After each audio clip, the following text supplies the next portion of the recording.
নমস্কার। পশ্চিমবঙ্গের কৃষকদের জন্য খুবই খুশির খবর নিয়ে এলাম। তো পশ্চিমবঙ্গের কৃষকদের এবার ফার্মার আইডি বানাতে হবে। তো আপনাদেরকে ইউনিক আইডি নাম্বার দেওয়া হবে। সেখানে আপনার সমস্ত তথ্য থাকবে। জমির তথ্য থেকে শুরু করে আপনার আধার কার্ডের সঙ্গে জমির লিঙ্ক, এছাড়াও আপনার নাম, ঠিকানা, পরিচয়, আপনার কত কি জমি আছে, সমস্ত কিছু থাকবে সেখানে। তো এই ফার্মার আইডির মাধ্যমে ভবিষ্যতে আপনারা বিভিন্ন সরকারি প্রকল্পের টাকা কৃষকদেরকে যে দেওয়া হয়, পিএম কিষাণ বলুন, কৃষক বন্ধু বলুন, কেসিসি লোন, আরও বিভিন্ন রকম যে সুযোগ সুবিধা, সেই সমস্ত সুযোগ সুবিধার জন্য আপনারা কিন্তু টাকা পাবেন। তো এই কৃষক আইডি এতদিন আমাদের পশ্চিমবঙ্গে চালু ছিল না, তো অন্যান্য রাজ্যে চালু ছিল। তো বর্তমানে বিজেপি সরকার আসার পর এবার কিন্তু সেটা চালু হয়ে গেছে। তো ইতিমধ্যে বিভিন্ন জায়গায় ক্যাম্পের নোটিশও কিন্তু দিয়ে দেওয়া হয়েছে। তো এই কৃষক আইডি আপনারা কীভাবে বানাবেন, কি কি কাগজ লাগবে, কি কি সুযোগ সুবিধা আপনারা পাবেন, তো সমস্ত বিষয় নিয়ে আজকের এই ভিডিওতে আমরা কিন্তু পরপর আলোচনা করে দেবো। তো ভিডিওটি আপনারা একদম স্কিপ করবেন না, প্রথম থেকে শেষ পর্যন্ত দেখুন। আর চ্যানেলে নতুন হয়ে থাকলে অবশ্যই এখনই চ্যানেলটিকে আপনারা সাবস্ক্রাইব করে সাথে বেল আইকনটি প্রেস করে রাখবেন। এরকম নিত্য নতুন সমস্ত আপডেট সবার আগে আমাদের এই চ্যানেল থেকে পেয়ে যাবেন।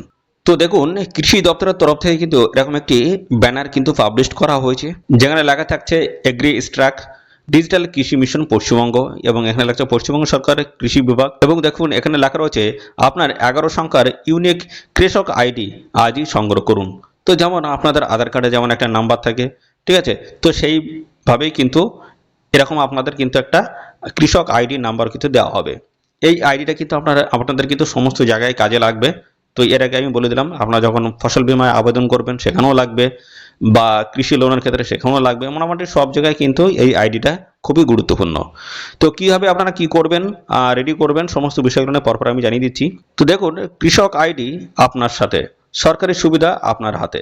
বলা হচ্ছে কৃষক রেজিস্ট্রি কি, অর্থাৎ ফার্মার রেজিস্ট্রি কি। দেখুন, বলা হয়েছে ডিজিটাল এগ্রিকালচার মিশনস এর অধীনে এটি ভারত সরকার ও রাজ্য সরকারের একটি যৌথ উদ্যোগ। এর মাধ্যমে পশ্চিমবঙ্গের প্রত্যেক কৃষকের পরিচয় এবং চাষের জমির বিবরণ সুরক্ষিতভাবে ডিজিটাল মাধ্যমে এক ছাতার তলায় আনা হচ্ছে।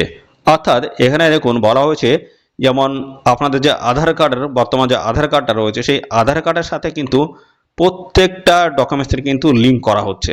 অর্থাৎ আধার কার্ডের নাম্বার দিয়ে যদি কোনো কিছু সরকার দেখতে চায়, তাহলে কিন্তু আধার কার্ডের নাম্বার দিয়ে সমস্ত বিষয়গুলো কিন্তু দেখে নিতে পারবে। ঠিক সেইভাবেই কিন্তু এই কৃষক আইডি কিন্তু তৈরি করা হচ্ছে।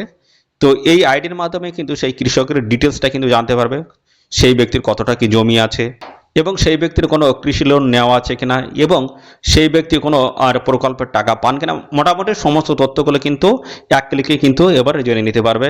এই কৃষক রেজিস্ট্রি যে আইডি কার্ড, সেটা কিন্তু এর মাধ্যমে কিন্তু সরকার সমস্তটা কিন্তু এক ক্লিকে জেনে নিতে পারবে।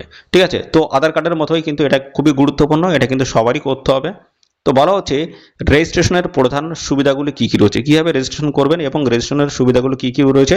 তো বলা হয়েছে সহজ কিষাণ ক্রেডিট কার্ড অর্থাৎ কেসিসি আপনাদের কিন্তু তৈরি করতে হবে। অর্থাৎ ব্যাংক থেকে চাষের লোনের জন্য আর বারবার সংশ্লিষ্ট অফিসে যেতে হবে না। অর্থাৎ আপনার এই যে কৃষক আইডি যেটা রয়েছে বা নাম্বারটা যদি থাকে, সেক্ষেত্রে কিন্তু তারা এক ক্লিকে দেখে নিতে পারবে সেই ব্যক্তির কত কি জমি আছে, বা অর্থাৎ তিনি লোনটা পাবেন কিনা, তিনি কিন্তু এক ক্লিকে দেখে নিতে পারবেন। এছাড়া বলা হচ্ছে সরাসরি ধান শস্য বিক্রয় অর্থাৎ এমএসপি, যেটা বলা হচ্ছে সরকারি সিপিসিতে ন্যূনতম সহায়ক মূল্যে ধান ও অন্যান্য ফসল সরাসরি বিক্রির প্রক্রিয়া সহজ হবে। অর্থাৎ এই আইডি কার্ড থাকলে কিন্তু ধান বা অন্যান্য যে সমস্ত ফসল বা শস্য রয়েছে, সেগুলো কিন্তু বিক্রি করতে সুবিধা হবে।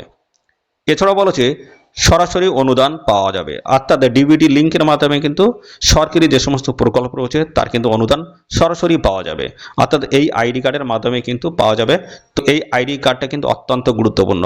আমি প্রথমে বলে দিয়েছি, যেমন এখানে দেখুন সার, বীজ বা কৃষি যন্ত্রপাতির সরকারি ভর্তুকির টাকা সরাসরি আপনার ব্যাংক অ্যাকাউন্টে কিন্তু পৌঁছাবে। অর্থাৎ আপনার এই যে কৃষি আইডি তৈরি করলেন, এর বেসিসে দেখা যাচ্ছে আপনি যে সুবিধার জন্য অ্যাপ্লাই করেছেন, সেখানে কিন্তু আপনার এই নাম্বারটা দিতে হবে। সেই নাম্বার বেসিসে কিন্তু সরকারি আধিকারিক যারা রয়েছে তারা কিন্তু ক্লিক করে দেখে নেবেন আইনি আদৌ পাওয়ার যোগ্য কি যোগ্য নন।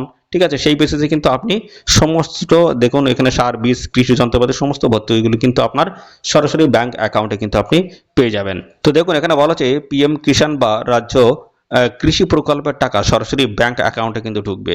ঠিক আছে, তো আপনি যে এই যে আইডি কার্ডটা তৈরি করছেন, এই আইডি কার্ডের বেসিসে আপনার সমস্ত ডিটেলস কিন্তু সেখানে লিঙ্ক করা থাকবে। সেখানে আপনার ব্যাংক অ্যাকাউন্ট থেকে শুরু করে সমস্ত ডিটেলসটাই লিঙ্ক করা থাকবে, ডিবিটি লিঙ্কও অ্যাক্টিভ থাকবে। তো সেই বেসিসে কিন্তু সরাসরি আপনার ব্যাংক অ্যাকাউন্টে কিন্তু সেই টাকাগুলো ঢুকবে। ঠিক আছে, এবং দেখুন বলা হচ্ছে দালাল মুক্ত ব্যবস্থা, কোনো মধ্যস্থভোগী বা দালালের হস্তক্ষেপ ছাড়াই সমস্ত সুবিধা সরাসরি প্রকৃত চাষি কিন্তু পাবেন। অর্থাৎ এখানে দেখা যাচ্ছে মাঝখানে কোনো দালাল বা দেখা যাচ্ছে কোনো মধ্যস্থভোগী কেউ কিন্তু থাকবে না। সরাসরি কিন্তু আপনার ব্যাংক অ্যাকাউন্টে কিন্তু সরকার টাকা বাড়াবে, মাঝখানে কিন্তু কোনো সরকারি ব্যক্তিত্ব কোনো কেউ কিন্তু থাকবে না। তো দেখুন এই রেজিস্ট্রেশন আপনারা করলেন, সুবিধাগুলো পাবেন এই রেজিস্ট্রেশন যদি করে রাখেন। ঠিক আছে, এই সমস্ত বিভিন্ন বেনিফিটগুলো পাবেন। এছাড়া বলা হচ্ছে রেজিস্ট্রির জন্য কি কি কাগজ প্রয়োজন হবে। তো দেখুন বলা হচ্ছে আধার কার্ড কিন্তু আপনার প্রয়োজন হবে এখানে আবেদন করার জন্য। আধারের সঙ্গে লিঙ্ক থাকা সচল মোবাইল নাম্বার ওটিপি ভেরিফিকেশনের জন্য কিন্তু প্রয়োজন হবে। অর্থাৎ আধার কার্ডের সাথে লিঙ্ক করা এমন মোবাইল নাম্বার কিন্তু আপনার থাকতে হবে এবং সেই নাম্বার দিয়ে আপনি এখানে রেজিস্ট্রেশনটা করবেন। পরবর্তী বলেছে জমির খতিয়ান বা পর্চা রেকর্ড অনুযায়ী, অর্থাৎ বাংলার ভূমি রেকর্ড অনুযায়ী কিন্তু আপনার থাকতে হবে, অর্থাৎ জমির খতিয়ান বা পর্চা কিন্তু আপনার থাকতে হবে এখানে আবেদন করতে গেলে। ঠিক আছে, তো এটা কিন্তু খুবই গুরুত্বপূর্ণ, এটা কিন্তু আপনাদের এই ডকুমেন্টসগুলো কিন্তু আবেদন করার জন্য আপনাদের রাখতে হবে সঙ্গে বা কাছে থাকতে হবে, তবে কিন্তু আবেদন করা যাবে। তো দেখুন এখন বর্তমানে কিন্তু আবেদন অনলাইনে করা যাচ্ছে না। ঠিক আছে, তো অফিসিয়ালিভাবে খুব তাড়াতাড়ি কিন্তু আপডেট চলে আসবে অনলাইনে আবেদন করার জন্য।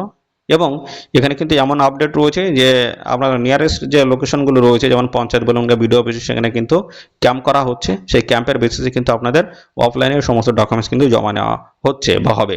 ঠিক আছে, তো আপনার এলাকায় কবে কি আসবে সেটা আপনারা কমেন্টে কিন্তু এক্ষুনি জানাবেন যে আপনাদের ওখানে শুরু হয়েছে কিনা। ঠিক আছে, তো যদি কোনো জায়গায় আমরা আপডেট পাই যে কোনো জায়গায় শুরু হয়েছে, সঙ্গে সঙ্গে কিন্তু আমার এই চ্যানেলের মাধ্যমে সেই আপডেটটা কিন্তু আপনাদের কাছে আমি পৌঁছে দেবো। ঠিক আছে, আর আপনাদের লোকেশনে যদি এরকম আপডেট থাকে বা আপনাদের কোনো জায়গায় যে অফলাইনে এই ডকুমেন্টস নেওয়া হচ্ছে বা এই রেজিস্ট্রেশন কাজ চলছে, তো সেক্ষেত্রে অবশ্যই কিন্তু আপনারা কমেন্টে কিন্তু জানিয়ে দেবেন। ওকে, এবং এখানে দেখুন অনলাইনে যখন আবেদন শুরু হয়ে যাবে, অনলাইনে আবেদন শুরু হওয়ার সঙ্গে সঙ্গে কিন্তু কী হবে, এই কৃষক আইডি আপনারা তৈরি করবেন সেটা কিন্তু আমি অনলাইনে স্টেপ বাই স্টেপ দেখিয়ে দেবো। ঠিক আছে, তো অনলাইনে কিন্তু আবেদন করা যাচ্ছে না, এখন অফলাইনে বিভিন্ন লোকেশন হয়তো করা যাচ্ছে বা করা হচ্ছে। ঠিক আছে, অনলাইনে আবেদন হওয়ার সঙ্গে সঙ্গে কিন্তু আমার এই চ্যানেল থেকে আপডেট পাবে। তার জন্য অবশ্যই এই চ্যানেলটিকে সাবস্ক্রাইব করে রাখুন, আর এই ভিডিওটি আপনাদের প্রিয় যে সমস্ত বন্ধু বান্ধব রয়েছে তাদের মধ্যে বেশি বেশি পরিমাণে শেয়ার করে দেবেন। তো আজকের এই ভিডিওটি এই পর্যন্ত, পরবর্তী আরও একটি নতুন ভিডিওতে আপনাদের সাথে দেখা হবে। ধন্যবাদ।